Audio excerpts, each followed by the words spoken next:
로마서 13장 오늘은 8절에서부터 10절까지의 본문의 말씀입니다. 피차 사랑의 빛 외에는 아무에게든지 아무 빛도 지지 말라. 남을 사랑하는 자는 율법을 다 이루었느니라.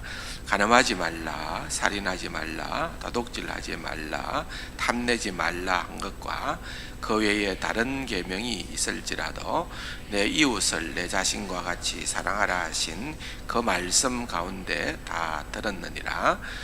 사랑은 이웃에게 악을 행하지 아니하나니 그러므로 사랑은 율법의 완성이니라. 아멘. 가정의 달을 맞이해서 또 어버이 주일에 관련된 귀한 찬양을 해주셔서 다시 한 번 더 감사를 드립니다. 가정의 달이지만은 저희들이 로마서를 계속해서 순차적으로 강해를 하기 때문에 본문은 계속해서 그렇게 연결해서 나아가는 것을 여러분들이 또 이해를 해주시기를 바랍니다. 오늘은 이제 8절에서 10절까지 짧은 세 절 가운데에 핵심되는 주제, 사랑이라고 하는 주제를 다루려고 그렇게 생각을 합니다.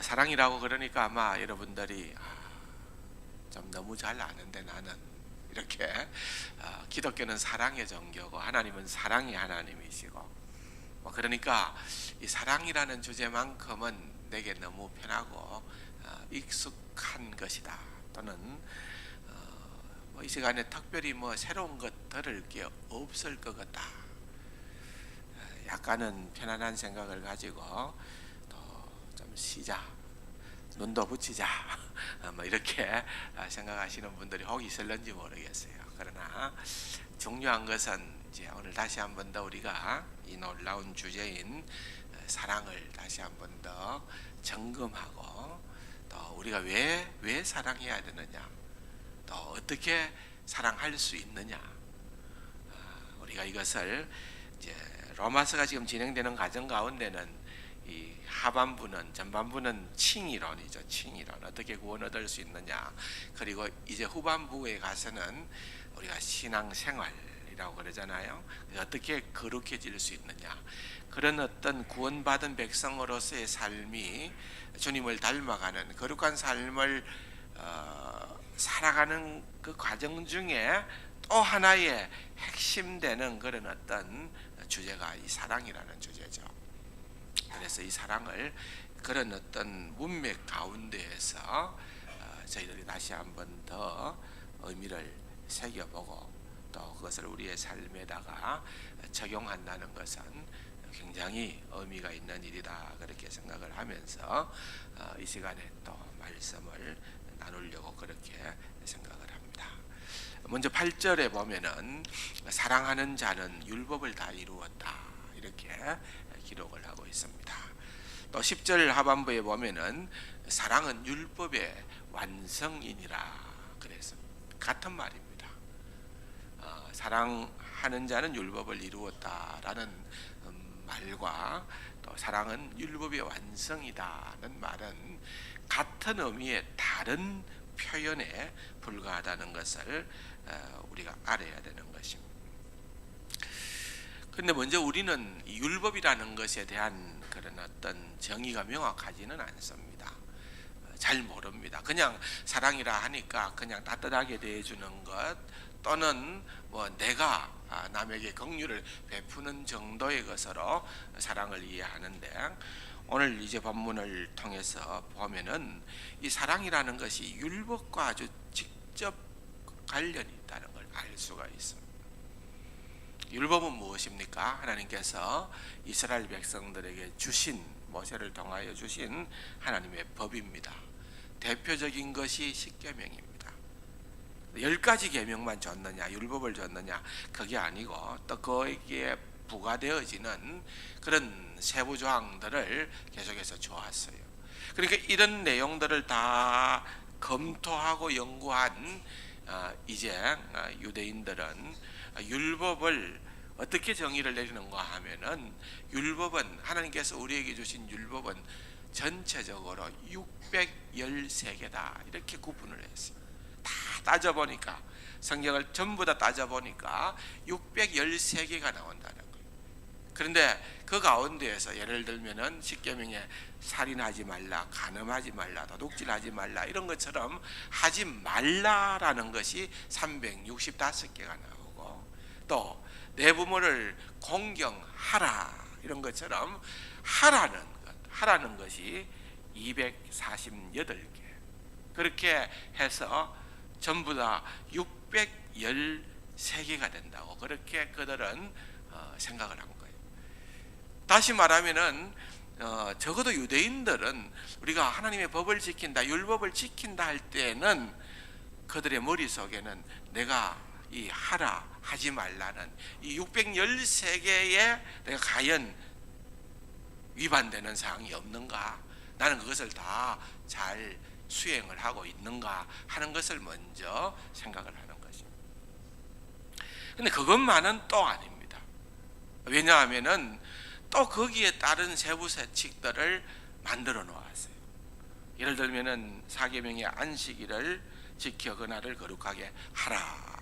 그렇게 했을 때 그것이 그냥 한 조항으로 넘어가는 것이 아니라 우리가 잘 아는 것처럼, 그러면은 어떻게 하는 것이 안식일을 지키는 것인가, 안식일의 정신을 살려서 거룩하게 하는 것인가, 나름대로 연구를 하고 그렇게 만들어서 39개의 세칙을 만드는 것이 39개의 세칙을.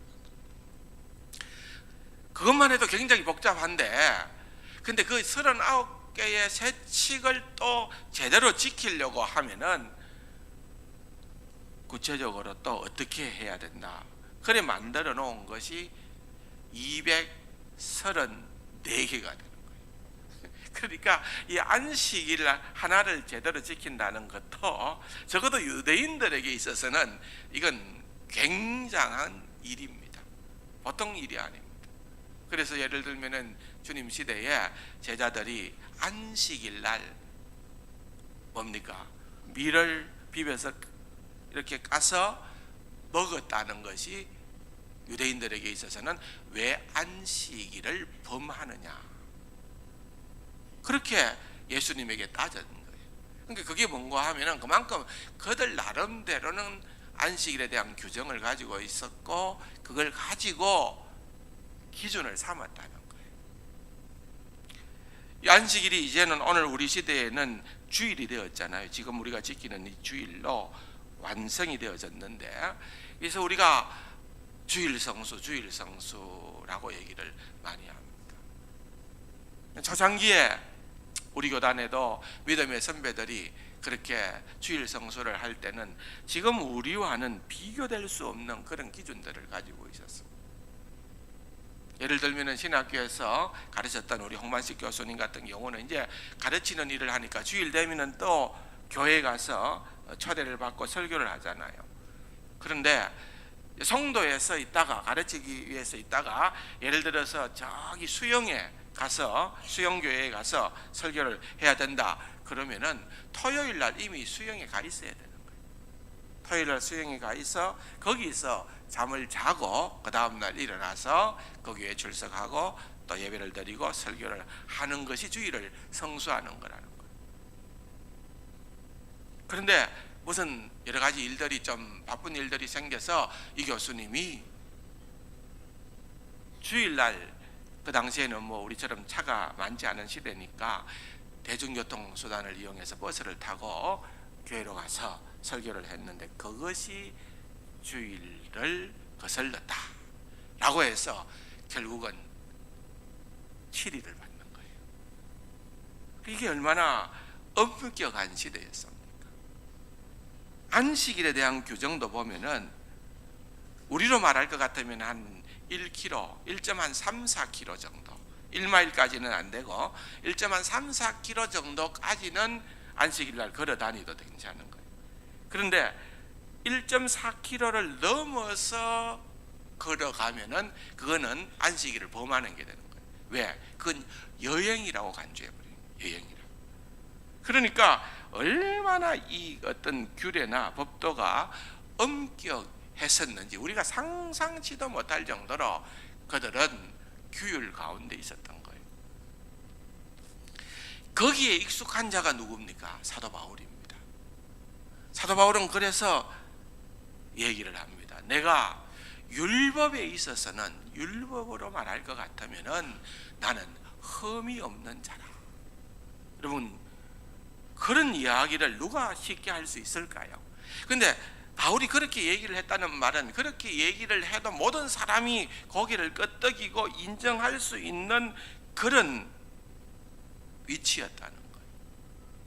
그 어마어마한 수많은 그런 조항들을 잣대를 가지고서 사도 바울을 넘어뜨리려고 해도 율법으로서는 나는 흠이 없는 자다.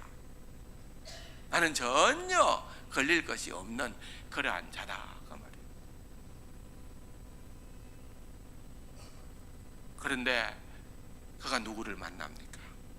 다메섹 도상에서 예수 그리스도를 만납니다. 부활의 주님을 만납니다. 그리고 난 다음에 그가 고백을 한 것이 뭡니까?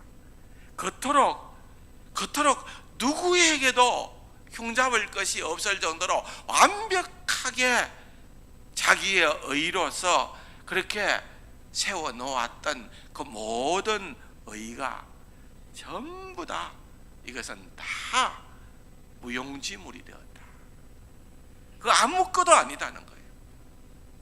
오히려 그 모든 것을 나는 그리스도를 위하여 해로 여길 뿐 아니라 배설물로 여긴다. 그렇게 얘기를 하는 것입니다. 그러니까 전혀 다른 접근인 것입니다.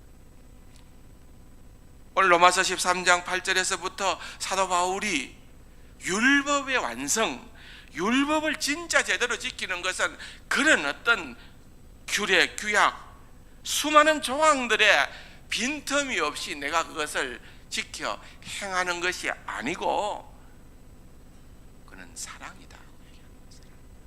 사랑이다. 사랑으로 지키지 않는 그 어떤 것도 겉으로는 완벽할는지 모르지만은 그것은 가짜다는 거예요. 대신에 사랑으로 어떤 일을 감당을 하면은 그것이야말로 진짜 율법을 지켜 행하는 것이다. 그러면서 오늘 9절에 이렇게 이야기를 합니다. 자연스럽게 십계명을 인용을 합니다. 순서도 바꾸고 생략도 합니다. 보세요. 9절에 간음하지 말라 몇 계명입니까? 7계명입니다. 살인하지 말라 몇 계명이요? 6계명이지요. 도둑질하지 말라 몇 계명입니까? 8계명입니다. 탐내지 말라 몇 계명입니까?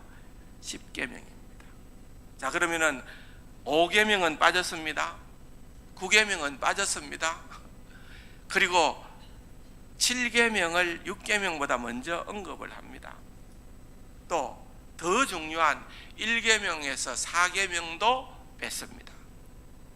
그런데 그렇게 얘기를 합니다.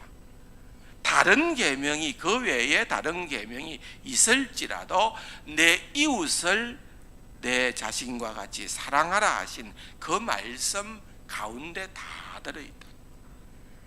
그러니까 결국은 자유롭게 오히려 더 편하게 얘기를 하면서 진짜 율법을 지키는 것이, 진짜 율법을 지키는 참된 비결이 무엇이냐? 그것은 사랑으로 행하는 것이다. 사랑으로 행하는 것이다. 사도 바울은 지금 그것을 이야기를 하고 있는 것입니다. 사랑으로 하지 않는다면은 그는 엉터리다는 거예요. 그런데 가만히 보십시오. 여러분, 살인하지 말라, 간음하지 말라, 도둑질하지 말라, 이 전부 다 뭐 때문에 일어나는 일들일까요? 자체적으로 그 하나하나가 단독적으로 일어나는 게 아니고 10번째 탐내는 것으로 비롯되는 거예요. 남의 것을 탐내다 보니까 도둑질도 하게 되어지고, 남의 것을 탐내다 보니까 살인도 하게 되어지고, 남의 아내를, 여인을 탐내다 보니까 간음도 하게 되는 거예요. 그러니까 이런 모든 것들이 결국은 탐심과 연관이 되어요. 탐심과. 그러면서 그 모든 것들을 하지 않을 수 있는 방법은 사랑으로 한다는 것입니다. 사랑하는데 훔칠 수 있습니까? 진짜 사랑 아니죠. 사랑하는데 미워할 수 있습니까? 사랑하는데 살인할 수 있습니까? 사랑하는데 간음할 수 있습니까? 아니죠. 결국은 이 십계명의 가장 근본이요, 핵심으로 들어가 보면은 주님께서도 말씀하시기로 모든 율법과 선지자의 강령이라는 말은 무슨 말입니까? 가장 중심이 되는 축이라는 말입니다. 가장 중심이 되는 축이요, 그것이 모든 것을 압축해 놓은 요약, 핵심 요약이라는 것. 그게 뭡니까? 너는 모든 것을 다하여 하나님을 사랑하고 이웃을 사랑하라. 사랑이라는 거, 사랑. 그렇게 사랑하지 아니하면은 우리는 진짜 사랑을 모른다는 것입니다. 또 진짜 사랑을 하지 않는다는 것입니다. 구원받은 하나님의 백성으로서 우리가 이 땅 위에 삶을 살아갈 때에는 바로 이런 사랑을 함으로 말미암아 우리는 주님을 더욱더 닮아가고 율법을 이루어가고 율법을 완성하는 그러한 삶을 살아갈 수가 있다는 것입니다. 이론적으로는 누가 모릅니까? 우리 다 아는 이야기 하는 거예요. 사랑은 율법의 완성입니다. 사랑의 결론은 하나님을 사랑하고 이웃을 사랑하는 것, 이게 율법의 핵심적인 것 아닙니까? 얼마나 많이 들었습니까? 얼마나 우리는 넘치도록 충만하도록 지식적으로 그것을 채워왔습니까? 기독교 문화권 안에서 오랫동안 살아왔다면 우리는 곳곳에서 이 사랑이라는 단어를 항상 충만하게 접하게 됩니다. 그런데 문제는 어디에 있습니까? 우리의 약점은 어디에 있습니까? 그것은 이것이 우리의 머리의 지식으로, 이것이 그냥 단순하게 우리의 알므로 그치고 이것이 우리의 구체적인 삶으로 실행되지 않는다는 데이다. 결국은 사랑은 뭐예요? 실행되어져야 된다는 것입니다. 은혜로 구원받는다, 구원론에 있어서 가장 핵심 아닙니까? 놀라운 진리 아닙니까? 근데 주님께서 은혜로 구원받는다 하는 것으로 그것을 끝낸 것이 아니고, 그렇기 때문에 그 큰 은혜를 깨닫고 발견한 사람은 그 다음 구원받은 자로서 어떻게 삶을 살아가야 하는가? 의무입니다. 의무. 그 사랑의 의무가 우리에게 너무나도 중요한데 늘 은혜만 생각하니까 의무까지는 나가지를 않는 거예요.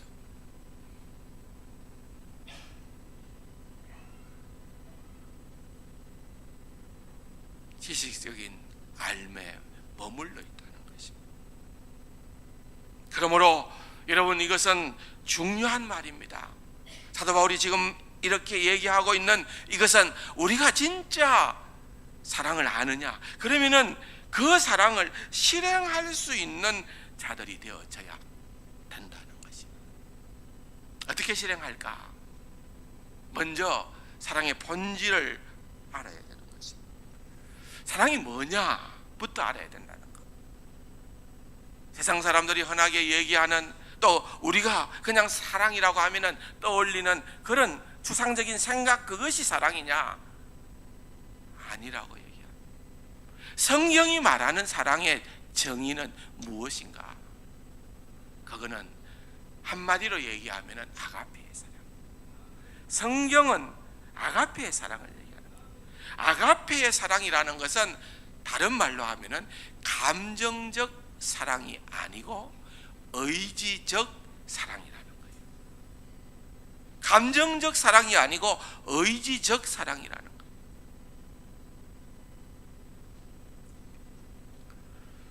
여러분 어떻게 생각을 하십니까? 나는 여전히 아직도 사랑하면은 가슴이 설레이고 두근거리고 눈이 반짝반짝 빛나고 그렇습니까? 여기 젊은 형제 자매들은 얼마든지 그럴 수 있습니다. 여러분 어떻습니까? 결혼하고 나니까 남편이 변해요. 바뀌었어요. 근데 바뀌는 게 맞아요. 바뀌어야 돼요. 왜? 사랑의 본질은 감정으로 시작은 될 수 있을는지 몰라도 의지적 사랑으로 가야 성숙한 사랑입니다. 감정적 사랑에만 머물러 있으니까 신혼여행 갔다 와가지고 파토 나는 경우죠. 그렇잖아요. 감정 이거 아니니까. 저도요 연애를 해봤잖아요. 연애 시절에는 뭐 합니까? 멋있는 커피숍에서 분위기 있는 커피숍에서 커피도 비싼 돈 주고 마셔야 되고요. 음식점도 좀 좋은 데 가야 되고요. 예, 그렇잖아요. 그런데 결혼하고 나서도 계속 연애 시절처럼 똑같이 하려고 하면 어떻게 됩니까? 살림다 거들라고요. 이제 그때부터는 조절을 해야 돼요. 조절해야 돼요. 예, 달라졌잖아요. 나쁜 의미에서가 아니라 사랑이라는 것은요 의지적 사랑이라는 거죠. 가슴이 울렁울렁 안 해도 감정이 따라주지 않아도 사랑하는 게 의지적 사랑이라는 것입니다. 자, 여러분 한번 정의를 봅시다. 고린도전서 몇 장요? 13장 사랑장을 한번 보겠습니다. 사랑은 어떤 것인가? 전체를 읽어보면 좋지만은 4절에서 7절까지의 말씀을 한번 보겠습니다. 다 같이요. 사랑은 오래 참고, 사랑은 온유하며 시기하지 아니하며, 사랑은 자랑하지 아니하며, 교만하지 아니하며, 무례히 행하지 아니하며, 자기의 유익을 구하지 아니하며, 성내지 아니하며, 악한 것을 생각하지 아니하며, 불의를 기뻐하지 아니하며, 진리와 함께 기뻐하고, 모든 것을 참으며, 모든 것을 믿으며, 모든 것을 바라며, 모든 것을 견디느니라. 참 사랑하기 쉽습니까? 어렵습니까? 예, 사랑하기 어려워요. 예. 자, 특별히 뭐 하나하나 다 의미가 있는 말이니까 각자 적용을 해보시고요. 제가 우선 말씀드리고 싶은 것은 그 처음에 사랑은 뭐 한다고요? 오래. 사랑은 오래 참고, 사랑은 오래 참고. 자, 제일 마지막에 7절 제일 마지막에 보면은 사랑은 모든 것을 뭐라고요? 견디느니라. 같은 말이죠. 오래 참거나 견디는 거는 같은 말입니다. 사랑은 뭐라고요? 한마디로 얘기하면은 시작도 끝도 참는 거예요. 참는 거. 여러분 얼마나 참아줍니까? 예, 부부간에도 그렇고 또는 우리가 대인관계에서도 그렇고 내가 진짜 사랑한다라고 하면은 사랑은 가장 첫 번째가 참아주는 거예요. 왜 참아야 됩니까? 하나님이 우리를 참으셨기 때문에. 하나님의 참으심이 없었다고 하면은 우리가 구원받을 수 있었을까요? 얼마나 형편없는, 얼마나 우리는 곁길로 나아갔던 탕자들입니다. 근데 주님께서 참고 또 참고 참았기 때문에 오늘 이 자리에 우리가 있게 된 줄로 믿습니다. 그렇기 때문에 여러분 하나님께서 의지적 사랑을 하신 거예요. 감정적 사랑이 아니라 의지적 사랑을 하셨다고 한다면은 오늘 우리도 마찬가지라는 거죠. 이 세상을 살아가면서 우리가 감정적으로 우리의 느낌만으로 사랑한다면 좋아하는 사람, 좋아할 만한 사람만 좋아하고 미워하는 사람은 또 미워하고 자꾸만 그런 식으로 가다 보면 사랑이 메마른 그러한 사회가 될 수밖에는 없는 것입니다. 그러므로 이 사랑은, 성경에서 말하는 사랑은 의지적 사랑이에요. 내가 하고 싶어서 하는 사랑이 아니에요. 억지로라도 해야 하는 사랑입니다. 한번 따라합시다. 억지로 해보자. 그게 무슨 사랑이라고요? 그게 성경적 사랑이에요. 억지로라도 해보는 게 그게 성경적 사랑이에요. 성경 한 군데만 더 봅시다. 우리 주님께서 그러면은 어떻게 말씀하셨는가? 마태복음 5장, 산상수훈이라고 하는 마태복음 5장 43절입니다. 같이 한번 찾아봅시다. 다 같이요. 43절에서부터 48절까지요. 또 내 이웃을 사랑하고 내 원수를 미워하라 하였다는 것을 너희가 들었으나 나는 너희에게 이르노니 너희 원수를 사랑하며 너희를 박해하는 자를 위하여 기도하라. 이같이 한적 하늘에 계신 너희 아버지의 아들이 되리니 이는 하나님이 그 해를 악인과 선인에게 비추시며 비를 의로운 자와 불의한 자에게 내려주심이라. 너희가 너희를 사랑하는 자를 사랑하면 무슨 상이 있으리요? 세리도 이같이 아니하느냐? 또 너희가 너희 형제에게만 무난하면 남보다 더하는 것이 무엇이냐? 이방인들도 이같이 아니하느냐? 그러므로 하늘에 계신 너희 아버지의 온전하신 같이 너희도 온전하라. 참 어렵다, 그죠? 주님께서 그러므로 뭐라고 하십니까? 하늘에 계신 너희 아버지가 온전하신 것 같이 너희도 온전하라. 근데 주님께서 사랑에 대한 부분을 말씀을 하시잖아요. 먼저 43절에 보세요. 내 이웃을 사랑하고 내 원수를 미워하라 하였다는 것을 너희는 들었으나, 주님께서 그렇게 말씀하신 것이 아니고 너희들은 그렇게 들었다는 거예요. 이웃을 사랑하고 원수는 미워해라. 누가 그런 얘기를 가르쳤을까요? 유대인들의 랍비들이 그렇게 가르쳤던 거죠. 왜 그렇게 가르칠 수 있느냐 하면은, 여러분 이것 때문에 그렇죠. 율법에 보면은 눈에는 눈, 이에는 이라는 말이 있어요. 자, 그건 상당히 원수를 보복하는 용어로 그것을 이용을 했지만은 그 원래 율법의 정신은 그런 정신이 아니고 보호법이에요. 보호법. 왜냐하면은 내가 눈에 한 방 맞았어요. 나는 상대방, 내가 한 대 맞으면 나는 상대방을 어떻게 할 것 같아요? 나는 2대 쳐야 돼요. 양눈을 쳐야 돼요. 나는 5cm 멍들었어요. 나는 상대방을 몇 cm 멍들게 만들어야 돼요? 10cm 10cm 멍들게 만들어야 속이 풀려요. 자, 나는 이가 2개 나갔어요.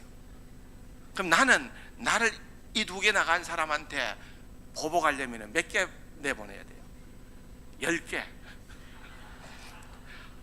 10개쯤 해놔야, 그래야 좀 속이 시원한 거예요. 그게 우리의 약한 본성들이에요. 그런데 그렇게 하다 보면 이게 끝이 없는 거 아니에요. 원수 같고 원수 같고 원수 같고 원수 같고 이러다 보니까 세상이 참 아니죠. 그래서 사실은 이 율법의 정신으로 눈에는 눈, 이에는 이라고 하는 것은 그 이상 가서는 안 된다는 거예요. 네가 입은 피해를 넘어서서 상대방에게 보복하거나 그렇게 해서는 안 된다. 이 보호법이에요. 근데 이걸 이제 유대 랍비들은 그것을 잘못 적용을 해가지고 이웃은 사랑하되 원수는 미워하라. 원수는 미워하라 그랬다. 그렇다는 것을 너희는 들었으나, 그 말이에요. 근데 주님께서는 이제 너희들은 다른 차원으로서 삶을 살아야 된다. 그게 44절에 보면은 내가 너희에게 이르노니 너희 원수를 뭐라고요? 미워하라가 아니고 뭐라고요? 사랑하라. 너희 원수를 사랑하라. 너희를 박해하는 자를 위하여 기도하라. 그리고 난 다음에 45절에 보면은 이같이 한 적은 뭘 한 거예요? 원수를 사랑하고 박해하는 자를 위하여 뭐 한 거? 기도한 적, 그 말입니다. 그렇게 하면, 그 말입니다. 네가 그렇게 원수를 사랑하고 박해하는 자를 위하여 기도하면 하늘에 계신 너희 아버지의 아들이 되리니, 하늘에 계신 너희 아버지 아들이 되는 것이 내가 이런 선행을, 원수를 사랑하고 박해자를 위해서 기도하면은 그렇게 되느냐? 이거 이상하다. 로마서는 지금까지 우리가 하나님의 자녀가 되고 구원받는 것은 모두가 은혜라고 얘기했는데 이거하고 안 맞지 않느냐? 근데 이게 누가 얘기했느냐? 산상수훈은 예수님이 말씀하죠. 주님이 말씀하시니까 뭐 좀 우리가 적어도 좀 예를 갖추어야 되기는 되는데 뭔가 이거 이상하다. 여러분, 전혀 이상한 게 아니에요. 다시 말하면 지금 주님이 이 말씀을 하신 것은 진짜 너희들이 구원받은 하나님의 백성임을 깨달았느냐? 그러면은 너희들은 원수를 사랑해야 되고, 그리고 박해하는 자들을 위하여 기도해라. 그렇게 하는 것이 하나님의 자녀가 되는 그런 당연한 결과물이다 라고 하는 것을 다시 한번 그들에게 상기시켜주고 있는 것입니다. 중요한 것은 우리 모두에게 그런 마음은 있어요. 야, 원수 사랑해야지. 참 멋있다. 뭐 사랑하는 사람만 사랑하는 게 아니라 나는 나를 해코지 하는 원수도 사랑하겠다. 근데 여러분, 정말 하나님의 자녀가 되기 전에는, 정말 구원받기 전에는 그런 마음이 있어도 그 일을 실행할 만한 능력이 우리에게 없는 거예요. 능력이 없어요. 그런데 여러분, 주님께서 이 말씀을 하신 이유는 뭔 줄 아십니까? 이제 너희가 구원받았고 하나님의 자녀가 되었기 때문에 너희는 능히 이렇게 할 수 있다. 왜? 너희 속에 성령께서 내주하시기 때문에 그렇다. 성령님이 내주하신다. 성령님이 내주하셔서 우리가 성령님을 의지하고 원수를 사랑하겠습니다, 우리가 그들을 위하여 기도하겠습니다 라고 할 때에 성령께서 순종하는 자에게 그 일들을 감당할 수 있는 능력을 허락해 주신다는 것입니다. 그러면서 계속 보면은 하나님이 어떤 분이냐, 여러분 45절 보니까 이는 하나님이 그 해를 악인과 선인에게 비추시며 비를 의로운 자와 불의한 자에게 내려 주심이라 그랬습니다. 여러분, 이 말은 무슨 말입니까? 여기서 말하는 악인은 하나님을 모르는 사람, 하나님을 모욕하는 사람, 하나님을 무시하는 사람, 하나님을 없다 하는 사람, 이런 사람들이 다 악인들이에요. 그런데 그런 사람에게는 하나님께서 해도 안 주고 비도 안 주고 이렇게 하면은 하나님이실 텐데, 하나님께서는 그러한 이들에게도, 악인에게도 의인에게도 하나님께서는 해를 주시고 비를 주신다는 것입니다. 그러면서 여러분 48절에 그러므로 하늘에 계신 너희 아버지의 온전하신 같이 너희도 온전하라. 여기 너희 하나님의 온전성은 뭘 의미하는가 하면은 악인에게든지 의인에게든지 상관없이 하나님께서 해와 비를 내려주시는 그 공평성을 의미하는 것입니다. 편파성이 아니고 공평성을 얘기하는 것. 그러므로 그 하나님께서 악인에게든 선인에게든 그런 사랑을 베푸는 것처럼 너희도 그렇게 사랑을 실행하는 것이 온전한 것이다, 그 말입니다.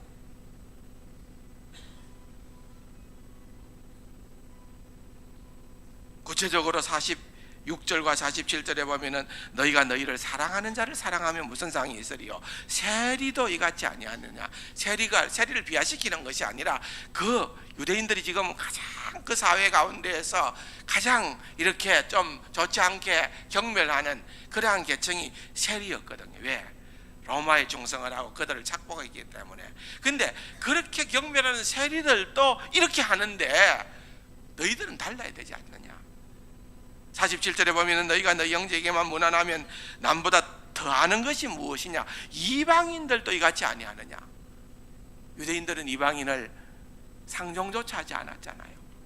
근데 그렇게 상종조차 하지 않는 그 이방인들도 적어도 그런 수준의 윤리, 그런 수준의 감정적 사랑은 한다는 거예요.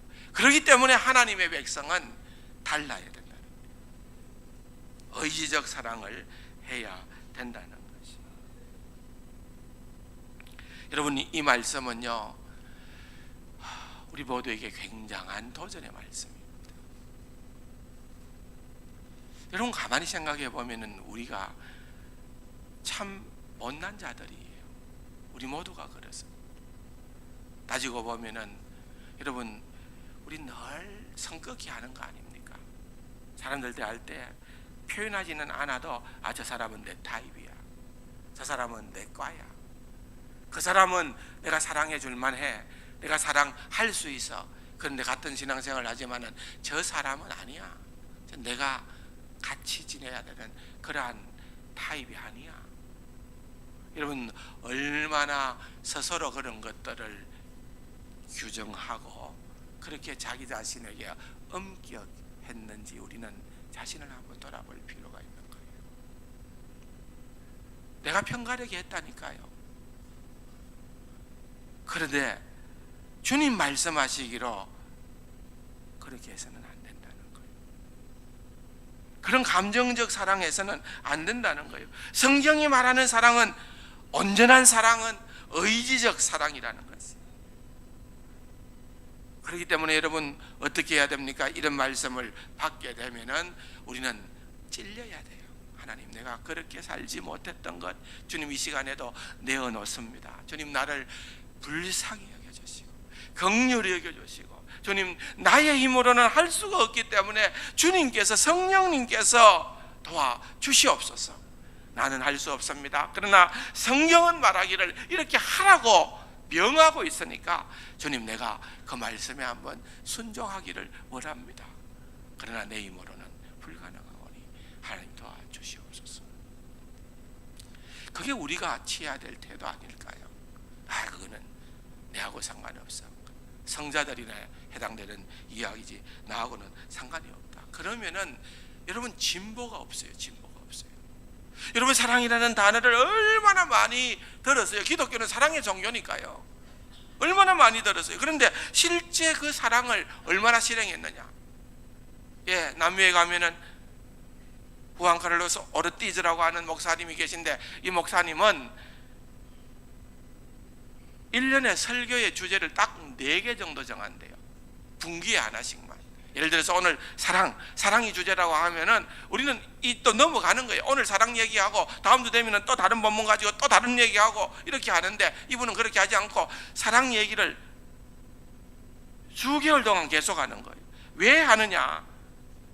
얘기 아무리 해도 실행이 안 옮기니까, 실행이 옮길 때까지 됐다, 그 정도면 우리 성도님들이 이제 실행이 옮기는가 보다 하면은 다른 주제로 넘어간다는 거예요. 어떻게 보면은 현명하고 지혜로운지 모르겠어요. 문제는 머리로 안다는 데 있다는 거예요. 실행에 옮기느냐는 거예요. 사도 바울은 고린도전서 9장 27절에 내가 내 몸을 처복종하게 하면 내가 남에게 전파한 후에 자신이 도리어 버림을 당할까 두려워함이라 그랬어요. 내가 내 자신을 처복종한다는 거예요. 이런 주님이 원하시는 귀한 삶을 살기 위해서 나는 내 자신을 친다는 거예요. 치는 게, 여러분, 지나가다가 어이 잘 있어? 어제 잘 지내지? 툭 어깨 하나 치는 게 치는 거예요. 여기 친다는 말은 헬라어 말로, 이 친다는 것은 멍들도록 때리는 걸로 해요. 멍들도록 때리는 거. 얼마나 세게 때려야 멍이 듭니까? 여러분, 자신을 멍들도록 한번 때려봤습니까? 신앙생활 하면서. 다음 주일날 시퍼렇게 해서 오지 마세요. 그렇게 한번 때려봐야 돼요. 그런데 여러분, 우리가 자신은 시퍼렇게 못 때리고 남은 시퍼렇게 잘 때려요. 남은 잘 때려요. 왜? 내가 안 아프니까. 남은 아프든지 말든지 상관이 없으니까. 여러분, 이건 사랑의 태도가 아니에요. 그것도 부족해서 사도 바울은 나는 날마다 십자가를 생각하면서 날마다 나는 죽노라 그랬어요. 여러분, 그리스도인의 삶이요, 그래 호락호락한 삶이 아니라는 거예요.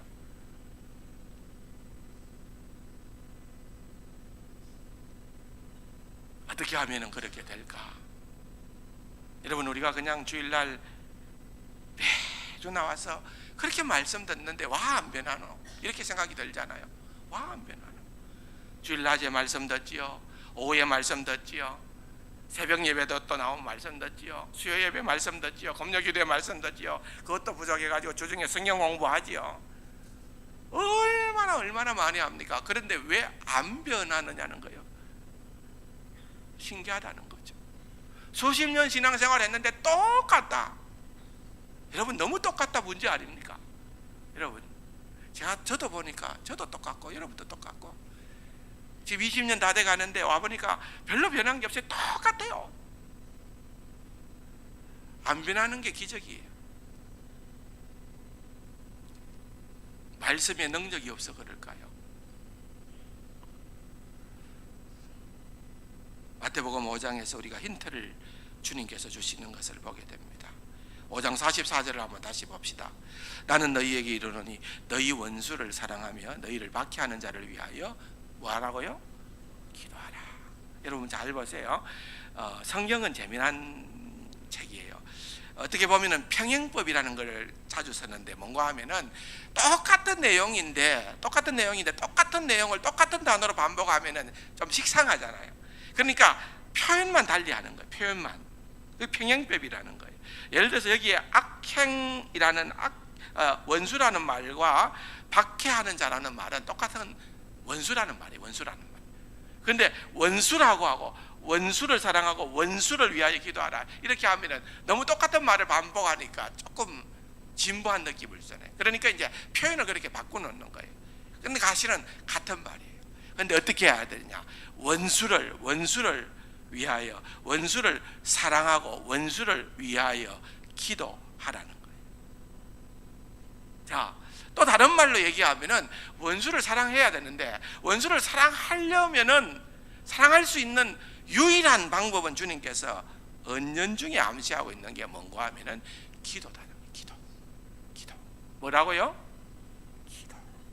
한번 따라 합시다. 기도다. 여러분, 기도 안 하고 원수 사랑할 수 있단 말입니까? 없단 말입니까? 주일날 말씀만 듣고 그냥 그렇지 갔다 오면은 다음 주로 오면은 그대로다는 거예요. 뭐 해야 된다? 기도해야 된다는 거예요. 기도해야 된다. 왜 기도해야 되느냐? 그렇잖아요. 세상 종교는 기도라고 하는 것이 있어요. 근데 세상 종교는 기도는 그냥 자기의 내면의 세계에 더 들어가는 거예요. 마음을 비우는 거예요. 그런 정도예요. 그런데 우리 기독교는 기도가 뭐냐? 기도는 하나님과의 교제예요. 하나님과의 교제를 통하여 하나님으로부터 힘이, 능력이 우리에게 임하게 되는 거예요. 그렇기 때문에 원수는 내 힘으로는 할 수 없지만 기도하여 하나님의 능력을 힘입을 때에 비로소 그 일들을 능히 감당할 수가 있다, 그 말입니다. 기도 안 한대요. 기도 안 하면은 그 능력이 우리에게 어떻게 올 수 있어요? 불가능하다는 거. 다는컨대 여러분, 행복하기를 원하십니까? 그러면은 사랑하시기 바랍니다. 사랑하는 자가 행복해요. 사랑하는 자가 행복해요. 사랑하면 그 사람은 무한 행복이 주어지는 거예요. 근데 그런 사랑, 그 사랑은 조건적 사랑이 아니에요. 감정적 사랑이 아니에요. 의지적 사랑이어야 되고, 그 의지적 사랑은 우리의 힘으로는 불가능하기 때문에 기도해야 되고. 여러분, 불행하기를 원하십니까? 간단한 거 가르쳐 드릴게요. 미워하십시오. 미워하면 곧바로 불행해집니다. 예외 없습니다. 남을 미워하고 비판하고 정죄하고. 여러분, 그러면 내 속이 시원할 것 같나요? 절대로 그렇지 않아요. 그 사람은 평생 살아도 천국을 맛보고 누리지 못하는 삶을 살 수밖에 없어요. 왜? 주님께서 우리를 그렇게 만들어 놓았기 때문에 그래요. 그래서 우리는 왜 성경이 자꾸 우리에게 사랑하라 사랑하라 사랑하라 사랑을 강조하는 거 하면은 그 사랑하는 삶이 우리를 가장 행복하게 하는 삶이기 때문에 그런 거예요. 하나님을 위해서가 아니라 우리를 위해서.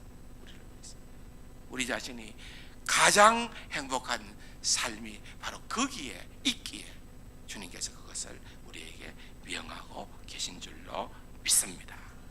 사랑하는 성도 여러분, 이 기쁨을 우리 모두가 누리며 살아가야 되지 않겠습니까? 예, 사랑합시다. 그러기 위해서 기도합시다. 주님의 능력을 믿고 정말 멋있는 사랑하는 그런 우리 세상 가족들이 다 되기를 주님의 이름으로 축복합니다.